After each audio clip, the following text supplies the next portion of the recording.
Good morning and welcome to AM Prime on WESN. I am Takia Thompson, your host for our Feel Good Friday show. Now, some people are talented in one area, but today's young entrepreneurs don't always fit into just one box. Whether it's barbering, content creation, business, or inspiring others online, there is always more purpose in building a brand. Let's take a look at this in our Youth Spotlight segment.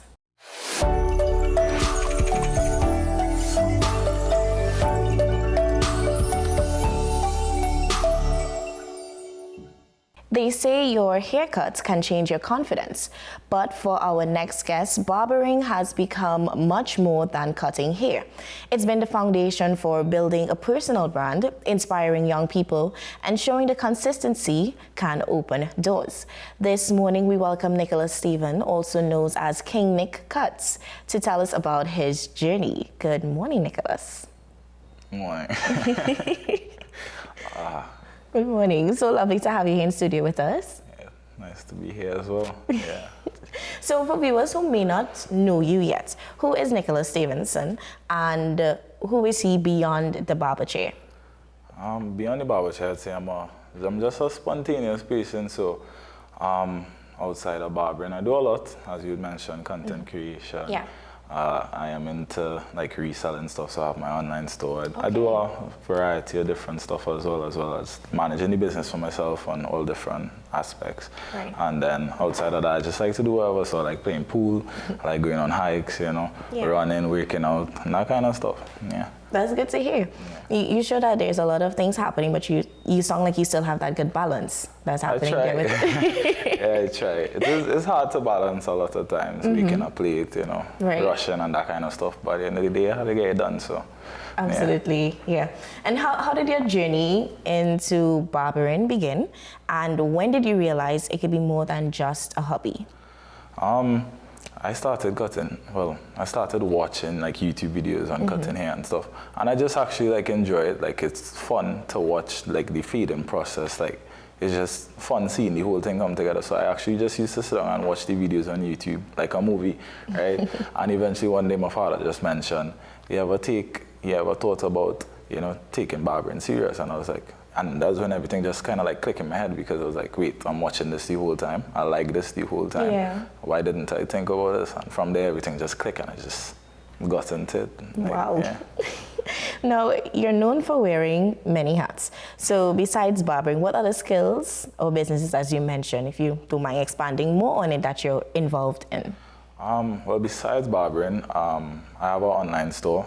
The Man Hub TT on Instagram, and I used to be into personal training as well in the gym, right. But the time that is needed to actually focus on that while balancing the other stuff, it just wasn't really, thing for me. Content creation is another one, and yeah, well, I buy and sell stuff all the time. Well, like I'm just in the business of basically hustling to an extent. Right. So wherever I see an opportunity to make money, because that's the end goal, to make money, I take advantage of it.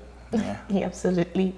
And social media has become a big part of your brand. Yeah. How important has it been in helping you grow your business and reach new audiences? Definitely, in terms of marketing, social media is the biggest part for me, because just by posting a video or just by, advertising or like posting out an ad, that's how people get to know you and expand the business, expand clientele, and eventually expand your cash flow.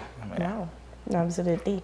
What has been one of the biggest challenges you faced so far as a young entrepreneur, and how did you overcome it?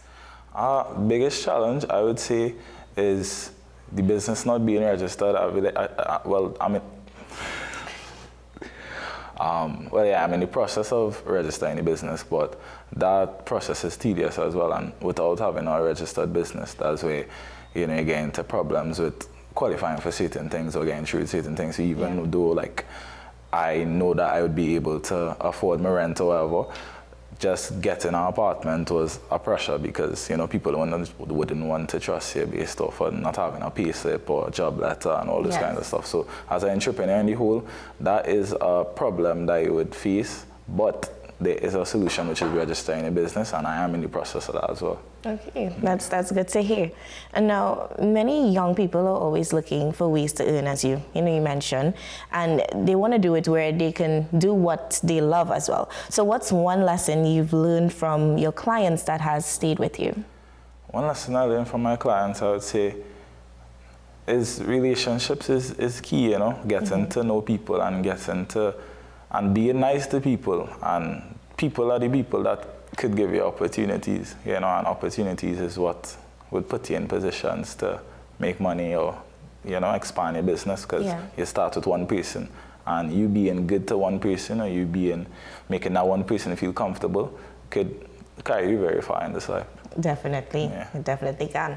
And barbershops are often the place, the places where people come to talk about life or just any situation that may be happening. So what is one lesson you've learned in terms of just having that conversation flow in the shop? One lesson I learned is definitely patience, You have to be patient in this life, because there are lots of different kind of people in this world, and you can't let them dictate your pace, and you can't let them dictate your response. So patience is important. That's why I also got a tattoo on my arm as well, because it's a constant reminder to keep myself in check every time you feel like slipping up. Because especially in the business of customer service as well, you have to be patient, Even if a client telling you 100 times, you are one this higher up, you are one this lower down, you have to listen, you can't load them up, you can't get on, you can't, So you just have to learn how to listen and be patient and breathe sometimes, and just, Absolutely. Now, a fun question to add in. Do you have a favorite style of cutting hair, or a favorite cut you like to do all the time? Favorite cut? I would definitely say it's probably like a big chop wave cut kind of thing, because like it actually shows a transformation. It shows that like it's a lot of work to do. And I like the challenge of it being something that I have to focus on, and not just an everyday like mark and fade that everybody have, Absolutely. And how do you continue sharpening your skills and staying ahead in such a competitive industry? I don't really believe in competing with people, I don't really focus on other people. I just focus on myself and my clients and my clientele and building that. But I do focus on my skill as well, so I'm always researching. I'm always trying to get to learn something new. I'm always adapting and seeing what's new out there to learn and that kind of stuff.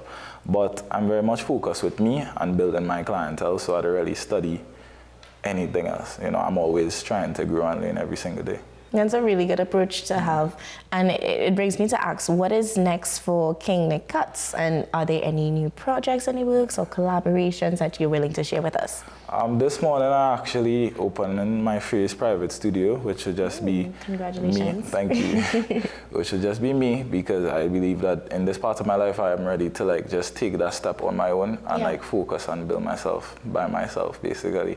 But this is my new chapter. It's now starting, so there's a lot to do and far to go.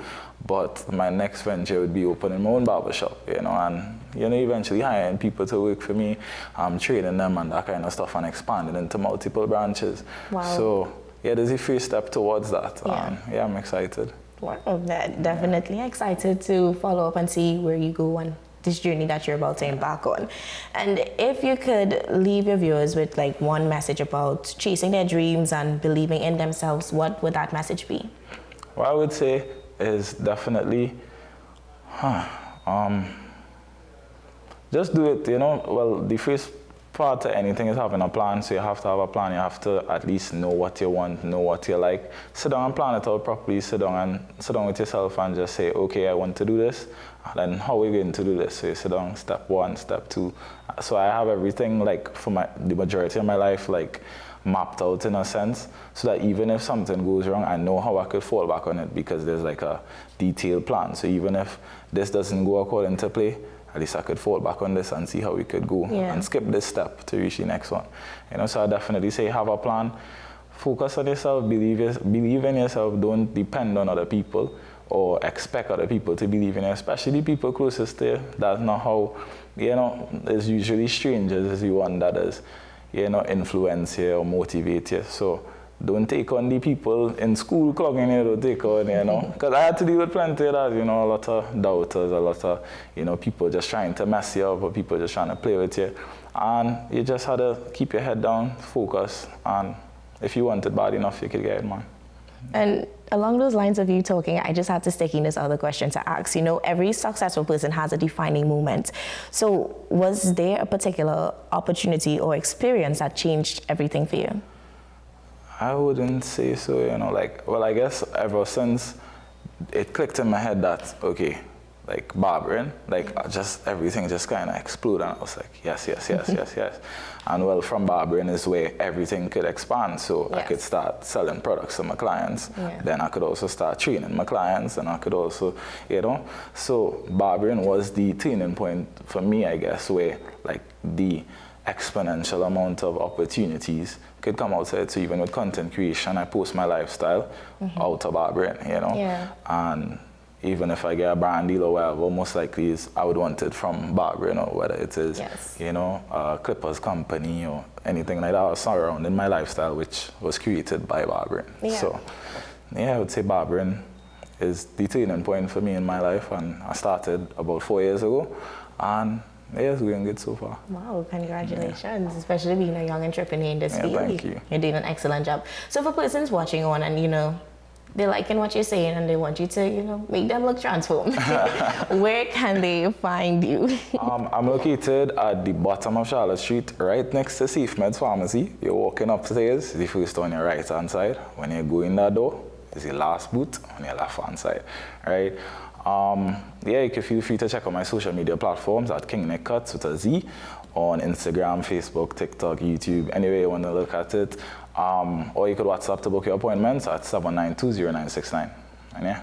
Thank you so much, Nicholas, for coming on this morning and sharing your journey with us and making us a part of that experience with you. No problem. Guys, we are about to take a short break, but when we come back, we have more engaging conversations, so stay with us.